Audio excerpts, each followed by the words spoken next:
Hello दोस्तों, आप सभी का एक नए वीडियो में स्वागत है। और दोस्तों, आज हम लोग ट्रांसलेशन के द्वारा एक स्टोरी लिखने जा रहे हैं। तो आज का वीडियो काफी इंटरेस्टिंग और नॉलेजेबल है। आप लोग सभी इस वीडियो को पूरा जरूर देखिएगा। मैं आप लोगों को एक एक रूल बताऊंगा, आपको कोई दिक्कत नहीं होगी। और दोस्तों, कॉम्पिटिटिव इंग्लिश क्या होता है? ऐसा कोई क्वेश्चन जो ट्रिकी हो, जो आपको धोखा दे दे। जैसे दोस्तों, मैं आप लोगों को एक सेंटेंस देता हूं, I was absent in the class. I was absent in the class. दोस्तों, इसमें गलती कहाँ है, मिस्टेक्स कहाँ है, एरर कहाँ है? तो यही चीज है, आपको सेंटेंस सही लग रहा होगा, लेकिन उसमें कुछ ना कुछ ट्रिक जरूर रहता है, कुछ ना कुछ एरर जरूर रहता है। तो इसमें एरर क्या है? इन की जगह फ्रॉम यूज करेंगे। हमेशा absent फ्रॉम होता है, तो यहां पर होगा I was absent from the class. In the class नहीं होगा। दोस्तों, मैं आप लोगों को एक और सेंटेंस देता हूं।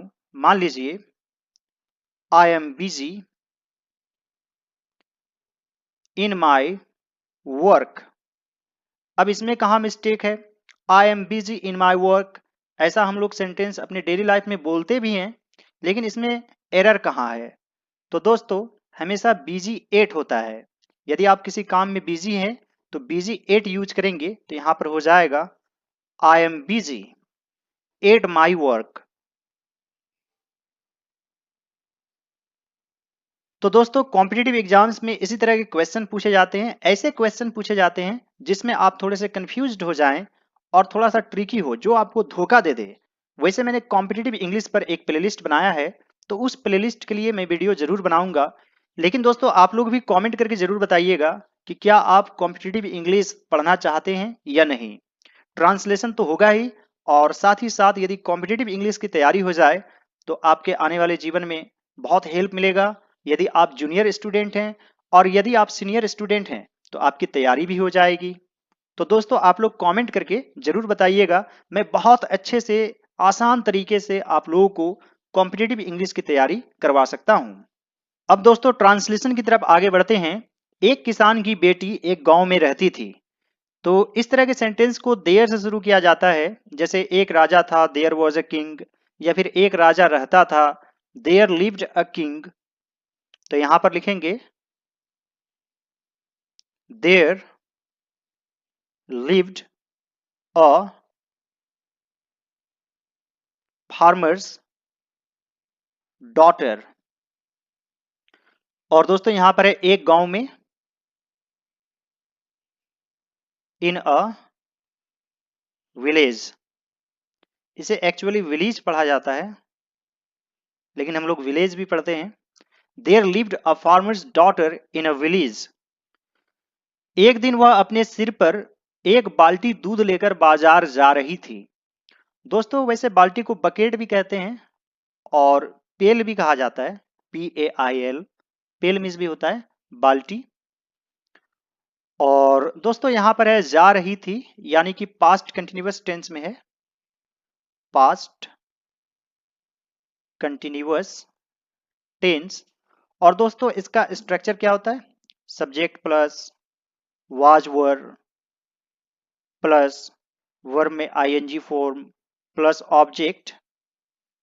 तो इसमें वाज वर और वर्ब में ING फॉर्म लगता है। आई के साथ वॉज लगाना है, ही सी इट और कोई एक व्यक्ति या वस्तु के साथ आपको वॉज लगाना है।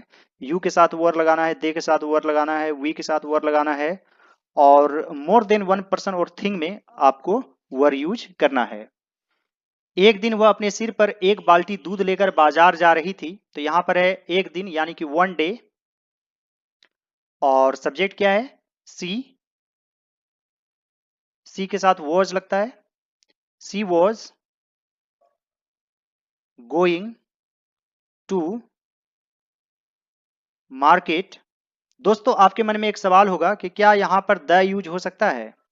तो दोस्तों, यदि आप कुछ खरीदने या बेचने के लिए जाते हैं तो आप द यूज नहीं करेंगे।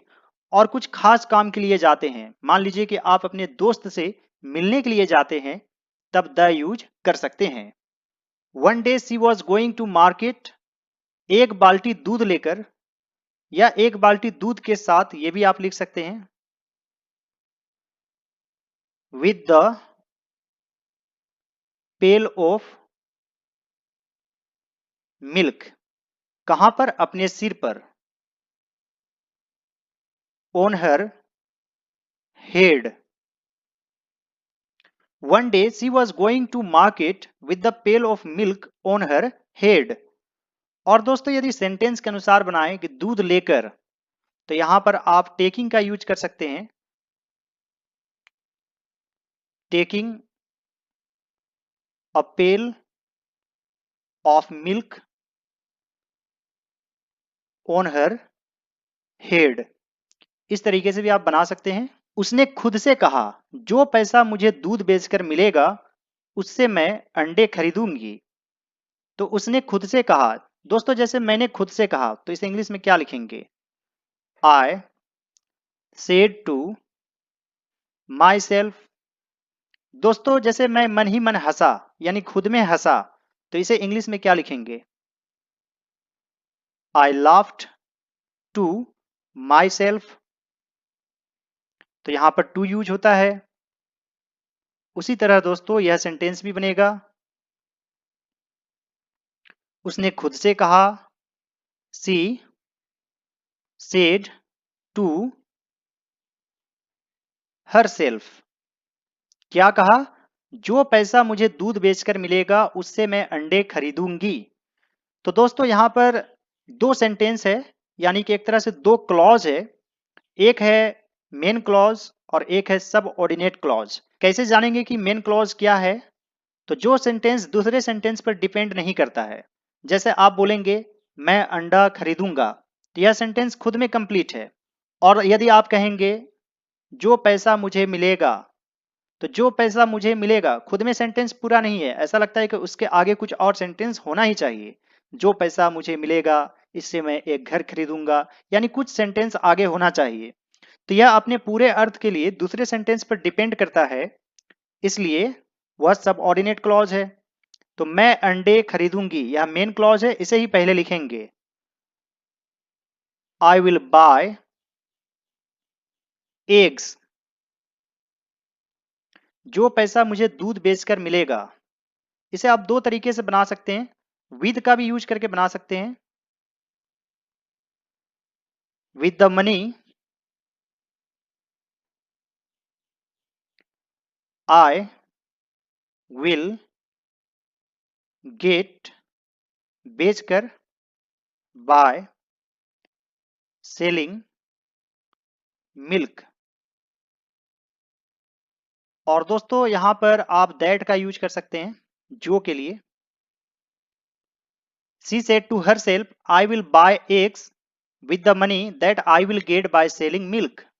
मैं उन्हें मुर्गी के अंदर रख दूंगी जो उसे सेने का काम करेगी।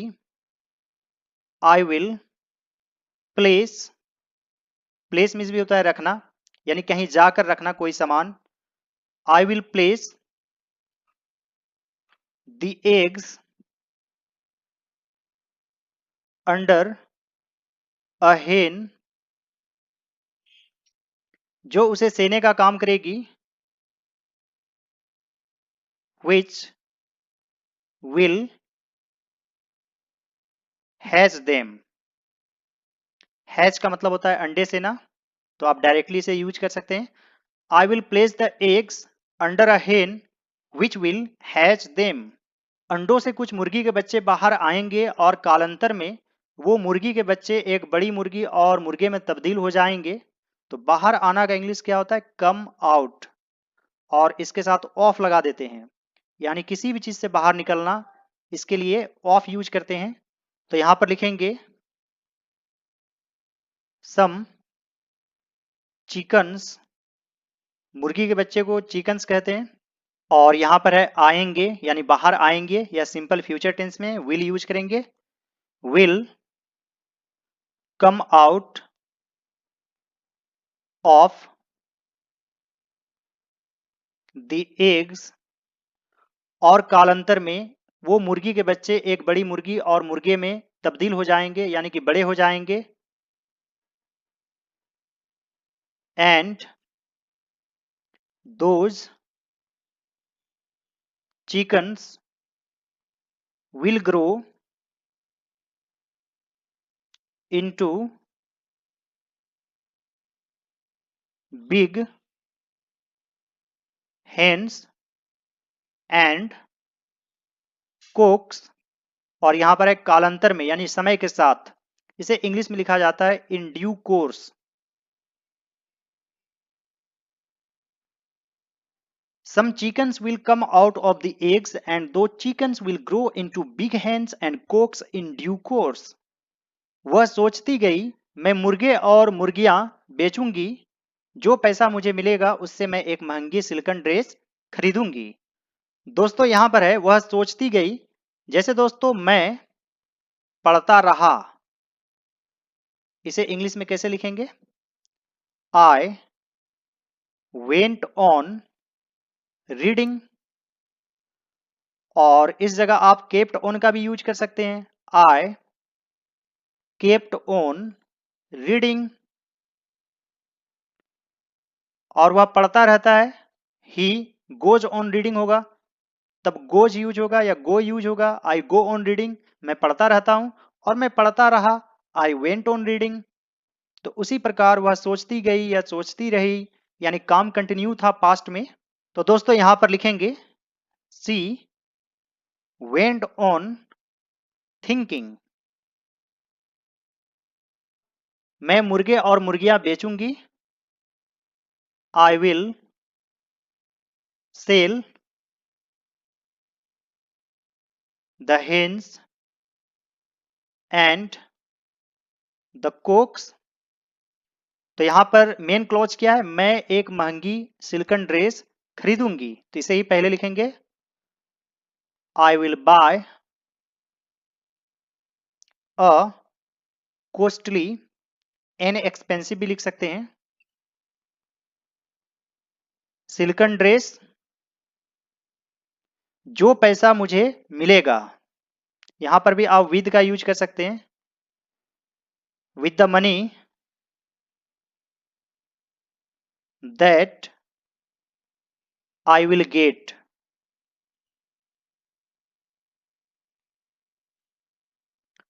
She went on thinking, I will sell the hens and the cocks, I will buy a costly silken dress with the money that I will get।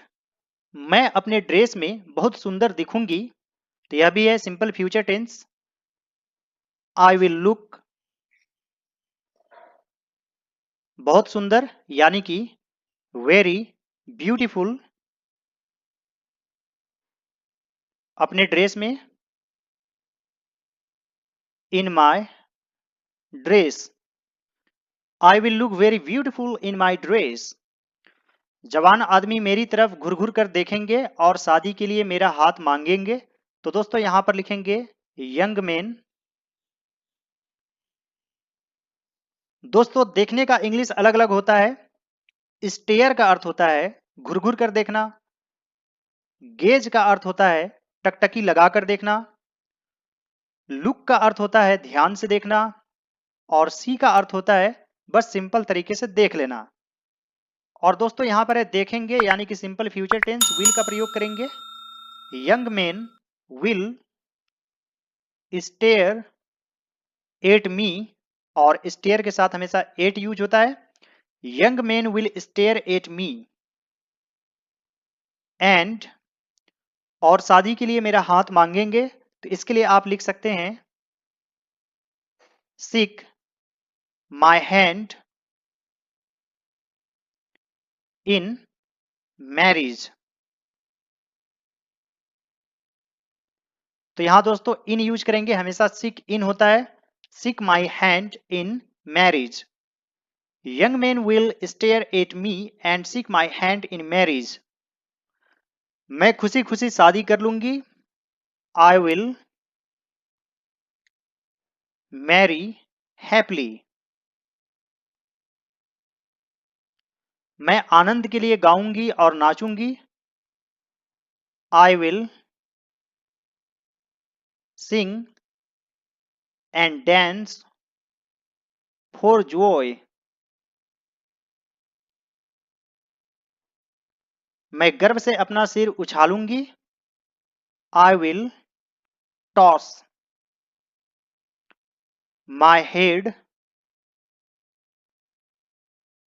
In pride.